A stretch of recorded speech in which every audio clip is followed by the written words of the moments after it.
It looks like we are live, and y'all know I have had Chris Olave over Jameson Williams for I don't know how long now, and we were getting hate. A lot of people were telling us that we were wrong with that take, but to see the movement in this year's NFL draft, to see Chris Olave go where he did, I feel so good. I feel so good. Y'all know I am a big fan of Chris Olave. This is a wide receiver that we just got done talking about. Garrett Wilson. He was more impressive that 2020 season. Now, a lot of people get confused when I say I don't like Chris Olave's 2021 season because they look at the totals and they go, Mason, you idiot. Do you not see his receiving yards went up? Do you not see that the production at the end of the year looked fantastic?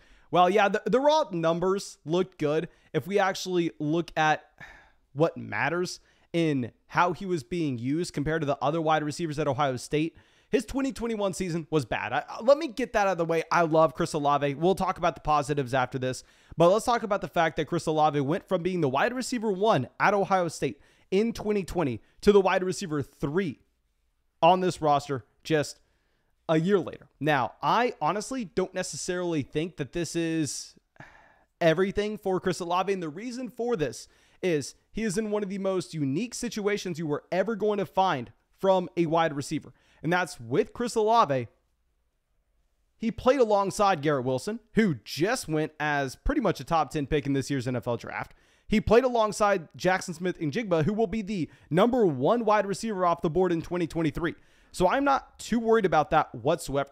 So I want to go over and look at Chris Olave and look at him in our wide receiver prospect model and plug in his 2020 season to see how impressive he truly is. And we'll talk about the fit and how he's going to slide in alongside Michael Thomas. I think it's a beautiful fit for the New Orleans Saints in particular, especially with Winston. But before we get to that, here, Chris Olave accounted for almost 40% of the production in New Orleans in 2020. This was a team that had Garrett Wilson.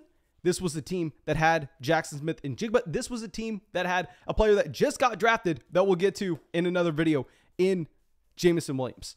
And he accounted for almost 40% of the receiving production on a per game basis. That is incredible. And with Chris Olave, I'm not going to talk bad on Michael Thomas. Of course, we can't do that. Michael Thomas, one of the best wide receivers in the NFL. But Michael Thomas is not a deep threat. Michael Thomas does not have that elite speed to stretch NFL defenses to operate further downfield, where Chris Olave can do that. We saw it at Ohio State. We saw it at the NFL Combine when he ran a 4.39 40-yard dash. So I am very, very excited about this. Here with Chris Olave, he scores as a 35 in our wide receiver prospect model. Now, his score would be higher if he came out after that 2020 season, but you get knocked a little bit if you stay all 4 years in school. I promise you there's math behind it. We've proven this in our Dynasty Rookie Draft Guide. And if you want to get your hands on that Dynasty Rookie Draft Guide, of course, you can do so over there on flockfantasy.com. Very excited to release that shortly.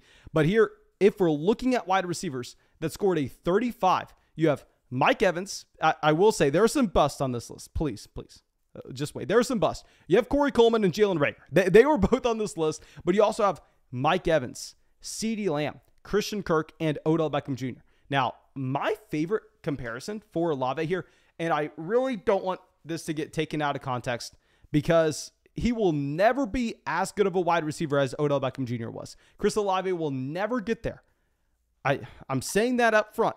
Chris Olave is not Odell Beckham Jr., but I like to compare the profiles in that if you're looking at Odell Beckham Jr., this is a wide receiver that didn't dominate at LSU because he was playing alongside Jarvis Landry in 2013. It's a very similar situation where I believe if Chris Olave wasn't playing alongside Garrett Wilson, if he wasn't playing alongside Jackson Smith-Njigba, he would have been even better at Ohio State. So yes, he is being held back just slightly. We can look at where he is currently being valued on Underdog Fantasy. Of course, if you have not already, go sign up for Underdog Fantasy. Use promo code FLOCK. They just launched a $10 million fantasy football draft contest. Use promo code FLOCK. Get our rookie rankings, our dynasty rankings. Get a 100% deposit bonus. Go check out that fantasy football contest. $25 buy-in, $10 million prize pool. absurd. I don't know how much goes to first place, but they announced that it's a $10 million prize pool.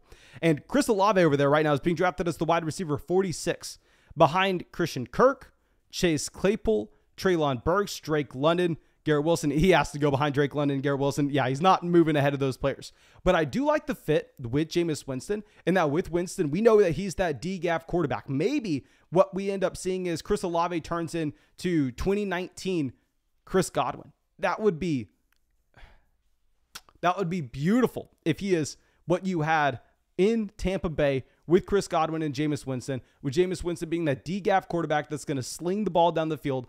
I like Chris Olave to play on the outside, where you're going to have Michael Thomas operating over the middle of the field. We know that Michael Thomas is known for the slant route. We know that he's going to be running a ton of slants. Chris Olave will essentially be a much better version of Traquan Smith, creating separation for Michael Thomas, who will still be the wide receiver 1 in this offense. Michael Thomas is still the wide receiver 1 here. I'm probably more excited about Chris Olave from a real life NFL perspective with the fit that he has in this offense than I am with a dynasty perspective. However, I think we just had Jameson Williams to the Detroit Lions. I saw in the chat. We'll be talking about that in a second. But yeah, I think we still have to have Olave over Williams, but we'll get to that right after we end this live stream. Of course, please go down there, drop that like on the live stream. Really appreciate you. And I'll get another one fired up right now.